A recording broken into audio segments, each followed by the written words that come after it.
"What are you doing in that dress?" The voice was a quiet whisper, not a shout.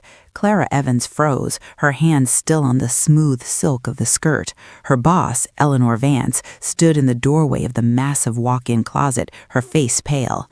She was supposed to be gone for the entire weekend. Eleanor's eyes were wide with something that wasn't anger. It was a deep, shattering shock. Clara braced for the yelling that never came, not knowing this single moment was about to destroy everything she thought she knew. Clara's heart hammered against her ribs. The silence in the room was heavier than any scream could ever be. At 22 years old, Clara felt like a child caught stealing. She worked here in this Beverly Hills mansion north of Sunset Boulevard, but her real life was a world away in a tiny, worn-out apartment in a much poorer part of Los Angeles. She had come here to clean, to be invisible. She was good at it. She was observant, noticing dust in places no one else would. This skill came from a life of having to pay attention to survive. Growing up in the foster care system, she learned to watch everything, to remember small details about people to keep herself safe. Her only connection to a past she couldn't remember was a small, tarnished silver locket she always wore. Her first foster mother told her it was found with her as a baby. It had a unique, tricky clasp and was the one thing in the world that was truly hers. It felt like a part of her soul. Working for the Vances was like living in a silent movie. The mansion was huge and beautiful, but held a deep sadness. It was a sterile, opulent cage of grief. Mrs. Vance, Eleanor, was always distant and cold. She moved through the rooms like a ghost, her face a perfect mask of polite indifference.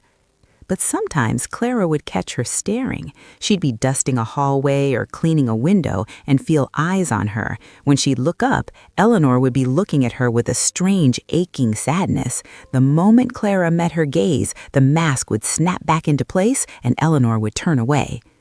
Mr. Vance, David, was different. He was kind in a weary, distracted way. He would ask how she was doing and actually wait for the answer.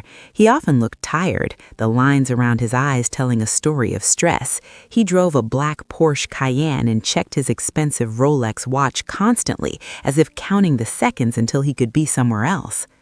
There was one place in the house that felt sacred, the room that had belonged to their daughter, Lily. It had been left untouched since she died 5 years ago. Once, Clara had accidentally knocked over a silver picture frame while cleaning near the door. Eleanor's reaction was terrifying. Her voice, usually so controlled, cracked with raw pain as she ordered Clara to never touch anything near that room again. Another time, Eleanor had been giving her instructions and accidentally called her Lily. The name hung in the air for a second. Eleanor's face went white, then red with a strange mix of shame and anger at herself. She quickly left the room without another word, leaving Clara confused and unsettled. The source of Clara's envy was kept in a specific closet in a guest wing. It was filled with beautiful clothes that were never worn. It felt more like a shrine than a wardrobe, and in the center hung a single dress. It was a simple, elegant silk dress the color of a summer sky. Clara was obsessed with it. It represented everything she wasn't. It was beautiful, expensive, and belonged to a life of ease and grace. It belonged to a girl who was loved, who had a family. Her envy was a quiet, destructive thing that grew each day in the silent, lonely mansion. It was a hunger for a life she could only see through glass.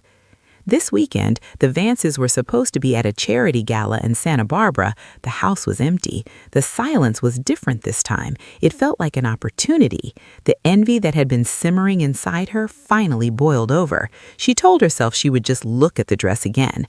But looking wasn't enough. She found herself opening the closet door, the scent of cedar and old perfume filling the air. Her work uniform felt coarse and ugly against her skin. With trembling fingers, she reached out and touched the silk.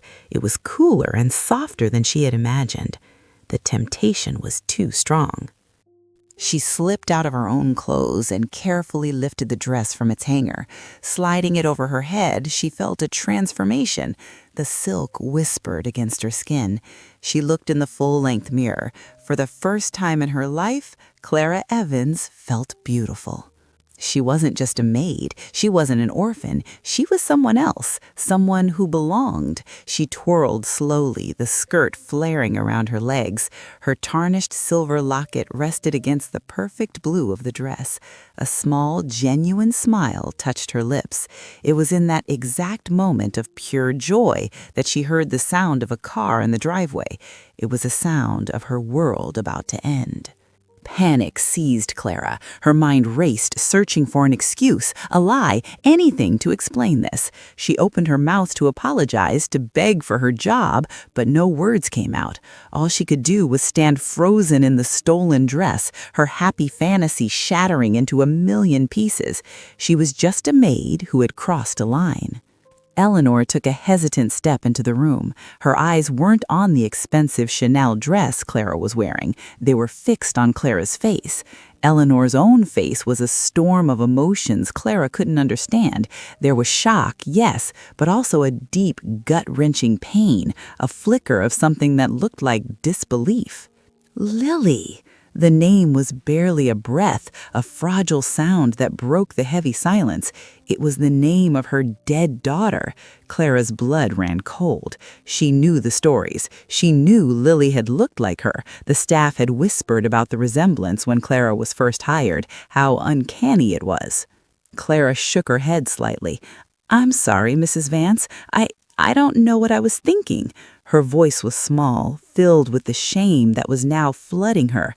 The beautiful feeling she had just moments ago was gone, replaced by pure terror. She expected to be fired, maybe even have the police called.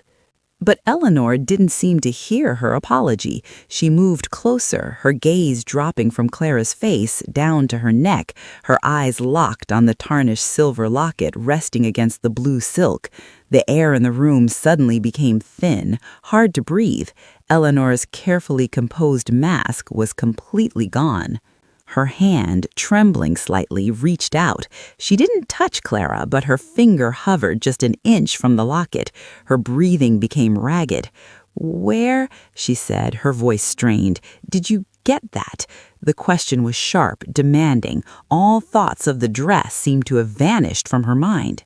"It was mine," Clara stammered, her hand instinctively moving to cover the locket. "It's always been mine. It was with me when they found me." The words tumbled out, a defense for the only thing she truly owned. She didn't understand the question. It was just an old piece of silver. Why did it matter so much?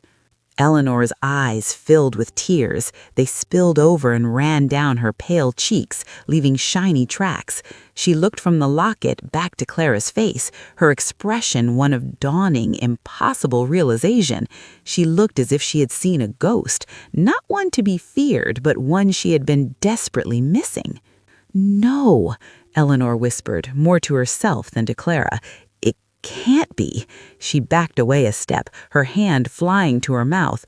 The cold, distant woman Clara knew was gone. In her place was someone completely broken, staring at a truth too large and painful to comprehend. Clara stood there, confused and terrified. The envy she had felt for this woman, for her perfect life, now seemed foolish and small. She was witnessing a grief so profound it was terrifying. She wanted to take the dress off, to become invisible again, but she was paralyzed by the raw emotion radiating from her boss. "The clasp," Eleanor choked out. Her voice was urgent. Clara, bewildered, fumbled with the locket, her fingers clumsy. She unhooked it and held it out on her palm. The unique, tricky clasp was clearly visible. It was a detail only someone who knew it well would notice. Eleanor let out a soft cry. It was a sound of pure agony and wonder. She didn't need to look any closer. She already knew. Her whole body shook with the force of a sob she had held back for years. The shocking secret buried for over 20 years was finally coming to the surface. "Before David," Eleanor began, her voice cracking. "Before this house, before the money, I was very young. And I was alone." She looked at Clara, her eyes pleading for understanding. "I had a baby, a little girl, and I couldn't keep her." Clara's mind struggled to process the words. They didn't make sense. This was about a dress, about getting fired. What did any of this have to do with her?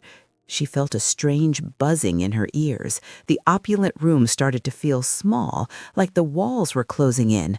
I had nothing to give her, Eleanor continued, her voice gaining a desperate strength. Nothing but a small silver locket. I put it around her neck so she would always have a piece of me. She looked directly into Clara's hazel eyes, the same color as her own. That piece of you.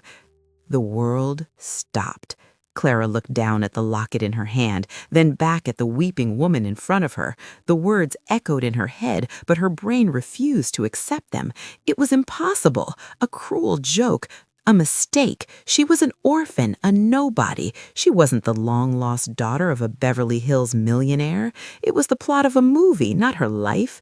But as she looked at Eleanor's face, at the raw, undeniable truth in her tear-filled eyes, a lifetime of loneliness and questions began to swirl around her. Was this where she came from? Was this woman, this cold stranger she had secretly envied for so long, her mother? Clara's mind was reeling. "I don't understand," she whispered, her voice trembling. Just then, footsteps sounded in the hall. David Vance appeared in the doorway, his face etched with concern. He stopped short, taking in the scene, his wife crying uncontrollably and the maid wearing their dead daughter's dress. "Eleanor, what's going on?" David asked gently, moving to his wife's side. Eleanor couldn't speak. She just pointed a shaking finger at the locket in Clara's hand. David looked at it, then at Clara's face, and a flicker of understanding crossed his features. He had seen the resemblance too, but never dared to voice it.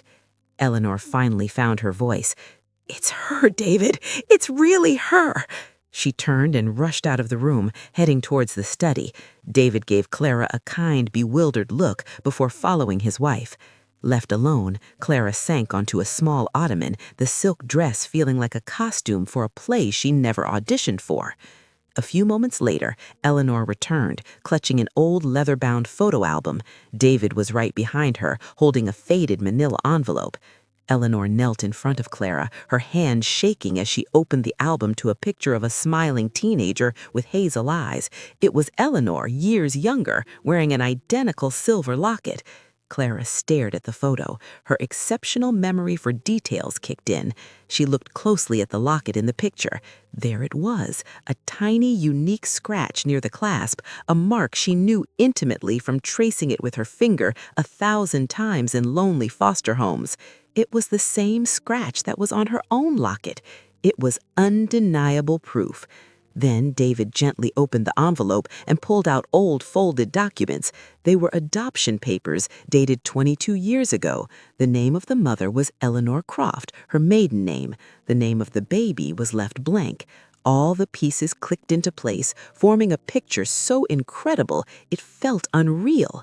The destructive envy Clara had harbored for this woman vanished, replaced by a tidal wave of emotions she couldn't name. The hole in her heart, the one that always ached with the question of where she came from, was suddenly filled. She wasn't an accident. She was a choice, a painful sacrifice made by a young girl who had nothing. Eleanor's prison of grief, built around the memory of one lost daughter, was unlocked by the miraculous return of another. The dress that had been a symbol of Clara's envy became a bridge connecting two lives shattered by loss. Clara looked at the woman before her, not as a cold boss, but as her mother, and saw her own reflection in those tear-filled eyes for the very first time.